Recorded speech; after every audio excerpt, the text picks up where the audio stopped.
Hey guys, Andy here. Welcome back to another Subnautica 2 update video. I just want to give you guys a good heads up of the new updates that are coming to Subnautica 2. First things first, we got an update on the prawn suit. So the prawn suit is coming back. And honestly, I am incredibly excited. Now, it looks like, from what I've seen, it's going to be a tadpole extension. So, like the other, like the scout and the hull transport kind of thing, where it's just going to attach to the ship itself, or the little submarine in itself. So that's going to be interesting, and it seems like the tadpole is supposed to be like an overall, just central component that's going to be a wider aspect of different things. So that's exciting. Now, the next update is the Trident submarine. It's blocky from the looks of it. Now, we don't have a full model yet. All we have is just a big block, a rectangle.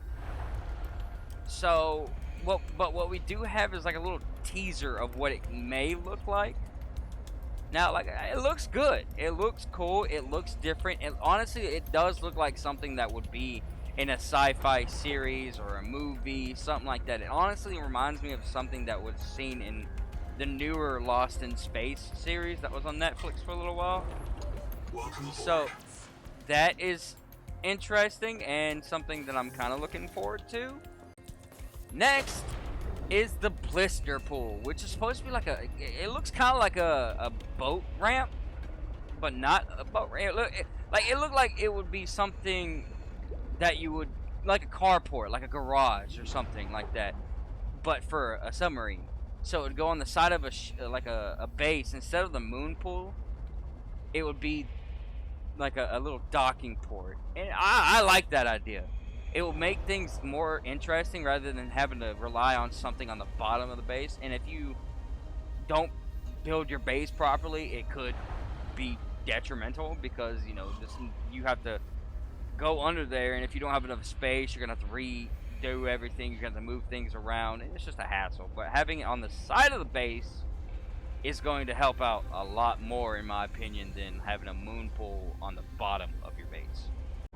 Now, we also have what is being introduced as booster rings, which, if you've played Subnautica 2, the island, the alien area over in that area, has these little holes that you can go through that'll boost your tadpole. Now, I don't know about you, but that sounds like people can have a lot of fun setting up like a race course or something and having a lap around the island or something, going through like hazards like a collective Leviathan, or maybe even a new Leviathan they may or may not add, who knows.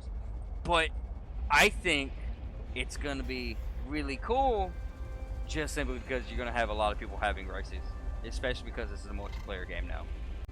Now, we're going to the base side of things. It looks like they're going to be adding a lot of decorations to the base itself, for like sofas, lamps, some kind of building modules and stuff like that, which is cool. I love the fact that they're adding more stuff to decorations and making it more of a thing that won't really rely on mods.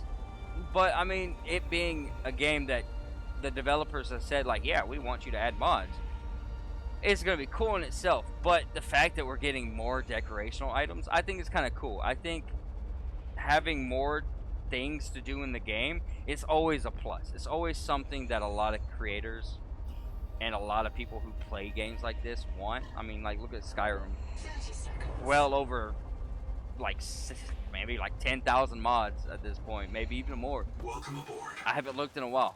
But adding on to a game that's already in like a base form is always awesome to see, and see how it develops, so that way we have more things to do.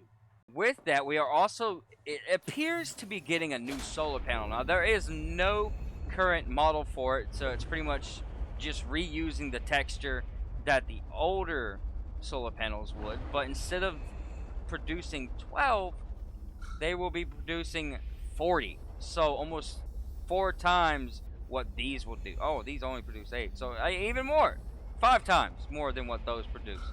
So less stuff to put on the base itself and more power is always fun, especially because how much power the game requires, like the base building, like lights and stuff. Lights require a lot of power. As you can see, I'm producing 232, outputting 148, and that's only because I have these plus I think I have like 8 uh, thermal vents down here in the heated area. But seeing how those will produce 40, where the thermal plants only produce like what 16 to 18, that's a massive, you know, output for a machine. Now, we also are getting functionality to the drums. And if you want to know where I'm getting all my information from, I've seen some other people tease something that I'm about to talk to you about here in a minute, as well as the trident and other stuff. But the main person I'm getting my info from for this video is a guy on YouTube called Jade PGC. I'll try and leave a link down to his channel in the description or the chat, depending if you're watching on YouTube or if you're watching on TikTok. I'll leave all the information in his video down below.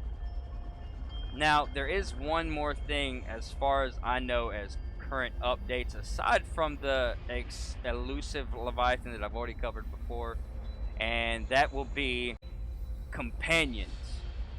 Apparently, they're going to be adding companions to the game, whether you build them or you find them.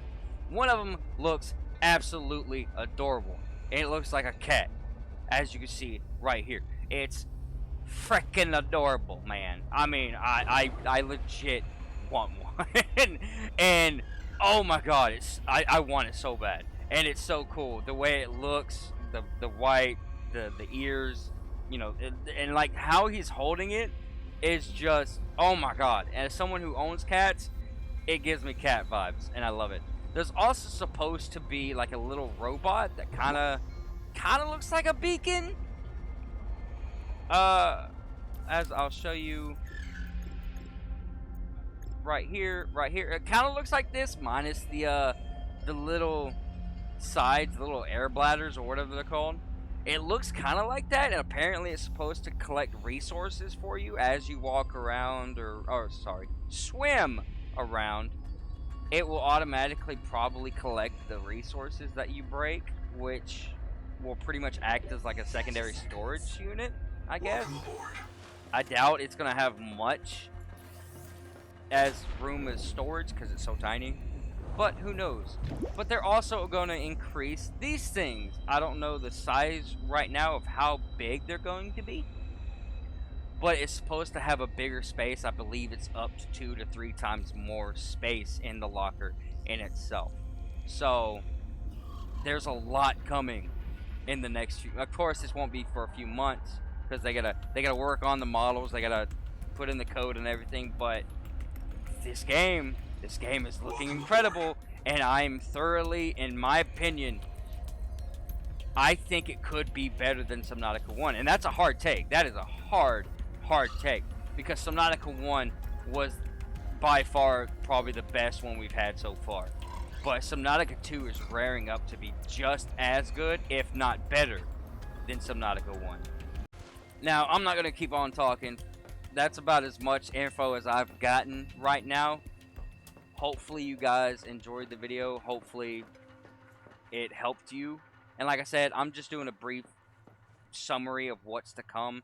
Like I said, if you want to watch a more in-depth talk on this, please go to Jade PGC and watch his videos or video, because he goes more into depth of the updates and he will show you more than I can. But without that, I hope you guys have a fantastic day. I hope you guys enjoyed. If it helped you, and if you're excited to see how far Subnautica 2 is going to go, please leave a like down below. Or hit that heart button if you're on TikTok. Follow, subscribe. Because I'm trying my absolute best to keep you guys updated. Because, Subnautica is one of the franchises that I I go back to so much. I've done like 2 or 3 playthroughs on my YouTube channel, and I've streamed it a lot. I even may be streaming it today as of making this video for those on TikTok. So, like I said, hope you guys have a great day, a fantastic night, whatever it may be, and y'all have an amazing day. Bye.